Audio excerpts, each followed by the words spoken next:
when he went to the three-bedroom. So when Nicole moved into the three-bedroom, Your Honor, he was still there. What dog did you? Correct. And the agreement we had with Joe was that because he had money, he was on unemployment, so if he needed help out with food, occasionally he'd help out with occasional money. So if we had utilities or any other bills, I would pay them with Joe's money, and the remaining amount would get dispersed 3 ways.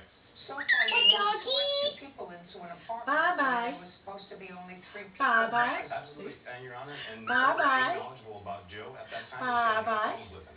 She was actually pretty good friends. Bye-bye. Whose friend was he? He was Bye-bye. Let's dance. me and Pretty Greg, bird, the other pretty bird, roommates, pretty bird, right? pretty bird, pretty bird, Yes, pretty correct. Came according to his pretty account. bird, pretty bird, When did you pretty move out bird, pretty with bird, her? pretty bird, March pretty 14th bird, of pretty 2010.